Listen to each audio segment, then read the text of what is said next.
I wish Islam was like Sikhism. Sikhism's a beautiful, wonderful religion. Hinduism. I really wish, because my life would be very much different.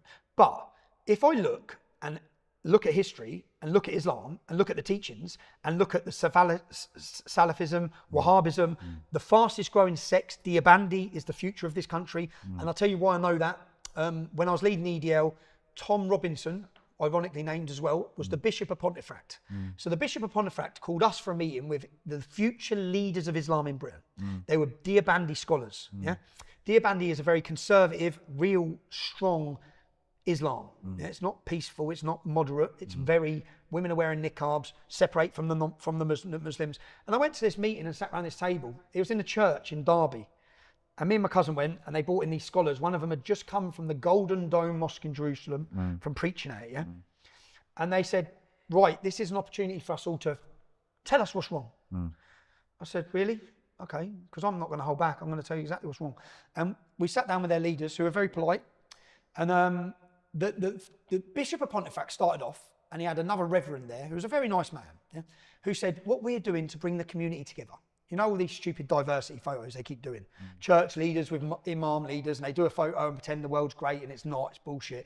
So they said, we held a Christmas event where we brought the Muslims and the non-Muslims together for a Christmas meal. I said, okay, did you have wine at that Christmas meal? And he went, well, no, we didn't. I said, so you had a Sharia compliant Christmas meal because they don't like wine? You mug, yeah? Basically, you're a joke, right? You are bending every time, yeah? We don't want to bend. I don't want my culture to change. I don't want us to change for them, yeah? If they're guests in our nation, which have been invited, remember there's 1,000 years of English Christian history here. Yeah. If guests have been invited into our country, which many have, yeah? Many have integrated and assimilated, some have declared war, yeah? But if they're guests, they need to adapt. We're not going to adapt to everything. You're not changing everything to suit Islam. I've lived in Malaysia, which is a Muslim country. I lived in the United Arab Emirates, and you're allowed to stay, but you live over a trapdoor, basically. If you fuck up, You're gone. and you don't adhere, and I don't have a problem adhering that's because right, though. it's their country. That's it's right. their laws. It's whatever they say goes, and I'm happy with that. If you were made the benevolent dictator of the UK, what would you do with Muslims? Or what would you do with Islam? Would you ban it? Would you? No, so when people say this, because you see, I've never called for the deportation of all Muslims in the UK. Never, ever have I said that. Because that would mean deporting some people I love. Yeah. Yeah. So I don't want that, okay? But what I do want, I want an end to, well, I've always said I want an end to Islamic immigration.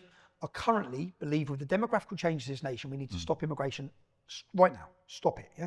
But with Islam... Islamic or all immigration? I think we need to have a points-based system, but totally stop Islamic. Okay. We don't, because you're mixing oil and water. It doesn't work. Okay. Bringing more people in from the Middle East, Afghanistan, 90% of the public in Afghanistan wants Sharia law. So every Afghani migrant that's coming into our country, if 10 of them are coming in, and there's more than 10 every day, hundreds of them are coming in every day, yeah? They're the ones we know about, probably thousands.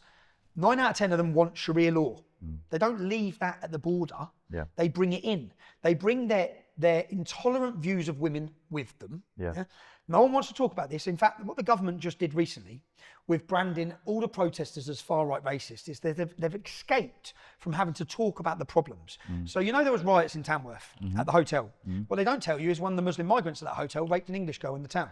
Yeah, that's a fact. Right. When there was trouble in Hartlepool, what they don't tell you is one of the migrants left the hotel and stabbed someone to death, an old age pensioner, a British man walking down the street shouting it was for Palestine. Yeah? They don't tell you that. What they don't tell you is that in Great Yarmouth, other migrants have left the hotels and women there. They don't tell you in Oxford that an Oxford student walking home whose father I've spoke to, they raped her and all. So the British public are angry, and they're angry for a reason. And what they've done is just mask over the whole, they've tried to bandage the whole thing as far right. And all that's going to do, it's not going to go away because they're continually bringing them in. And the people they're bringing in are hostile, they're aggressive, they're not all of them, of course, but they're middle-aged, they're fighting-age men. This would be a different argument if those hotels were full of women and children. Oh yeah, 100%. Would I even, the Bishop family, so when I was 11 and 12, and again, I can speak from experience of growing up, when I was 11 or 12 with the Bosnian conflict, the Bishop family in my road lived at the top of my road, Sonia and Ray Bishop, son called Scott. They were the first ones to take a family in from Bosnia. Yeah. A mum, a son, and a daughter. Yeah. Their father had been murdered. Yeah. Real refugees. Yeah. Muslims, yeah? Yeah. Very liberal Muslims from Bosnia. Brought in, do you know that lad and his sister have gone on to be outstanding members of British society. Went to my school, grew up with loads of non-Muslims, excelled in life, business owner, you can sit at that family and you would be proud of what we done for that family. Yeah. Yeah. What we're seeing now, Afghanistan, Pakistan, Iraq, Syria, Somalia, Eritrea, middle-aged men coming in, there's not even a chance for assimilation or integration. There's not going to be, yeah? And taking the rights over British citizens who can't afford heating. Even my mum was just about to get a winter allowance for the first time. And Keir Starmer's come in and took it, whilst giving 4-star hotels to migrants who have put nothing into this country. People are fed up, can't get a dentist appointment, can't get a doctor's appointment. They have 24-hour nurses in their hotels. Like, our family can't do it. And people are, that resentment, that anger, it's not going to go away, but they're speeding up the acceleration, which is population replacement, whether people like it or not. We're being replaced as a population by a migrant community they're being brought in. And they don't want to talk about the problems of that. And again, we need to talk about the problems of that. And they've controlled the conversation around this through censorship on YouTube, censorship on Facebook, censorship on all these social medias. Now Elon Musk is a big problem for them, because now people can have this discussion. And as I said, I'd love to get any Islamic scholar. I'll sit down. You'll chat to them. I'll chat to them. Let's have a proper discussion on Islam, on what he wants for Islam. Yeah. Because I already know where it's going to go. I know because I led the English Defence League, left the English Defence League 2014. In my local town, I'd been banging my head against the Luton Islamic Centre. That's the Salafist Wahhabist centre, Saudi funded. Yeah? They're the ones all the English converts go to. The Stockholm bomber was from there. So I've been banging my head against it. Luton's council, in response to the English Defence League, set up a programme called Luton in Harmony. Who was head of this? The imam from that mosque. Yeah? I translated 20 pages on their website. 10 pages were for why a woman should be lashed for adultery, why homosexuals should be executed. So I know about this mosque and how radical it is. And here they are sitting around the Luton in Harmony desk with all my council. They're on the inside of the room and we're on the outside. Yeah, we're on the outside seen as extremists, and here they are. And as I'm walking through, I left the English Defence League. On my local radio station was Kadir Bask, the imam from that mosque, having a discussion with a gay producer, radio producer, about me, the extremist English Defence League leader, leaving. Yeah? I walked into the studio. You can watch the video. I walked in and he goes, well, Tommy Robinson is from Luton. He's just walked in. Yeah. I said, yeah, I've just walked in. Let me sit down. Let me ask him some questions. And Kadir Bask, bearing in mind I knew who he was, I said, let me ask you, Kadir, because let's ask each other some questions, yeah? And he's like, okay. In your ideal society, because you have to ask them the right questions in the right way. In your ideal society, not Great Britain, but the way you want society to be, would there be a punishment for homosexuality? Yes, there would. Okay, tell him what the punishment would be, because he's gay. Let him know, you'll kill him, wouldn't you? In your ideal society, he'd be dead, wouldn't he? Yeah? He'd be dead. From this conversation, Pink News took it up. Yeah? They reported it. They raided, Kadir was the head teacher of a school. They raided the school. They found books on cutting off hands and feet. Jesus. They found all this extreme stuff in the school. Yeah, I've had a whistleblower, a girl who went to that school, who's talked to me of what they were doing in this school to the kids, the Muslim pupils. Yeah, so and from that so I've then been fighting against this mosque, and I'm not saying there are some. I've had some great Dawood Masood, young imam. There's lots of. There's more liberal Muslims that could have the voice, but the council always give the silver-tongued Salafist Wahhabist speaker are the ones who are put forward, and they actually build them up in the community. And then you remember Khalid Masood on Westminster Bridge, when he done the terrorist attack, guess where he worked? Luton Islamic Centre. So when that happened, the Sunday Times, all of them are ringing me. All their journalists are ringing me. What do you know? I said, I know everything. Yeah. Their secret school is in this estate. Here's where they are. Yeah. I know everything about every one of them because it was my job to find out, because they were the mafia. Yeah. So if I was going to get targeted, it's them. Yeah. I know who they are. So I done my homework on every one of them. And then I had the journalists ringing me. What do you know? I said, here's who they are. Here's what they're doing. Then this is where you want to know how deep the problem is, how embedded in our system they are. When I was leading the English Defence League as well, the local councillor, her name was Joan Bailey. Yeah. Now, my friend was in a children's home, and he always said how nice she was. Yeah. She's a Lutonian. Most people who work in our councils aren't from Luton. Yeah? Right. And again, when I set up the English Defence League, 2 years in, a year in, they called us for a meeting in the council. They set up cameras like this, and there was a baroness there, Labour, they're all there videoing it. They said, right, you, tell us what's wrong. I said, all right, sound. I said, you know the park on our estate, Farley Hill, from 1960s it was built, yeah? It's built in the 1960s.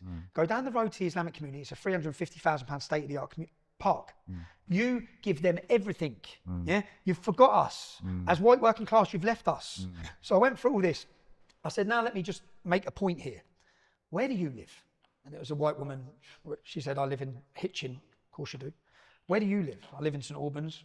Of course you do. Where do you? None of them live in Luton. And I got to the end when there was Mohammed there. I said, you live in Bury Park, don't you, bruv? In the Muslim community. Yeah. He said, yeah. I said, see, he gets it. None of you lot even know who I am or who we are. Yeah. You don't know what we're living with. Yeah. And here you are making judgment and all these things. So I've gone through this, and that Joan Bailey from the council was the only woman I trusted because she was a Lutonian. Yeah. And I knew she'd been very good to my friend who was in a children's home. She comes up to me outside Luton Town Hall and says, Tommy, Stephen, can we talk? I said, yeah. She goes, right. There's a gentleman. His name's Dave. His job is to combat the far right. Yeah. I know what you think. I know your views. I know you're not far right. Yeah. But the English Defence League are now being pushed that way. So can he meet you? I said, yeah, all right. Sounds. Let me meet him. So I met him. I said, you know what? Spend the next 3 days with me, bruv. Yeah. So we went to a meeting, first meeting, English Defence League meeting. I said, this fella's job is to stop anti-Semitism, stop racism, stop all this. He's here. He's going to see. And he said to me afterwards, you know, if you brought me to a BNP meeting and said all that, I'll get chased out. I said, this ain't the BNP, bruv. Yeah, these are normal people who are concerned with Islam. Yeah. So he spent days with me. He's getting to know me.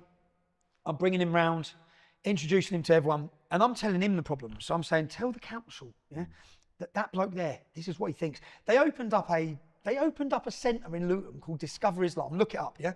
The imam who was coming from out of town, he was coming from Edgware. This was his fifth religion. Yeah, it'd been fucking basically Star Wars. It'd been everything, and in the end, he'd landed on Islam. Right? And his name was Yusuf Bonner. I remember it. His name was Yusuf Bonner. So I went through, and he said, before he's come into our town, and our council were opening up a shop in the town centre to convert people. He says that his job is to bring Islam into every home in Luton. Right. I said, well, you're bringing more outsiders into our town to bring more Islam to our... So I looked him up, I found loads of radical stuff. And then what I've done is I set up a Muslim profile, and I contacted Abdul Rahim Green, because I knew IRA... I knew IRA were the charity behind these centres. And IRA are an Islamic extremist group who are funded to push Islam throughout Britain. So I contacted Abdul Rahim Green saying, yes, brother, like, just checking, are you involved in the centre? They said, yes, we're working on it behind the scenes. So then I made my leaflets. I said, right, these are extremists behind this centre that the council are opening. Yeah. The council don't even do their homework. So I told this Dave fella, show them this, yeah? Before the centre opened, they had to get rid of the manager, Yusuf Bonner. He was gone. Then Dave, his job was to educate police. So the police, your councils, they have all these educational meetings and they get educated on Islam, far right, extremism, all this stuff. Yeah? He turns up to educate the police on the far right. Guess who's giving the speech after him? Qadir Bass, the leader of the Islamic Centre. So the leader of the Islamic Centre, where Khalid Massoud, the Stockholm bomber, he's educating our police on Islam. He's a total anti-Semite. He wants to execute the gays. He's had to leave the Luton Mosque. So he's left the Luton Mosque because the school gets raided. And now he's educating the Home Office and the government and the police. That is how entrenched in the system they are. They're actually, the radicals are educating the police on Islam.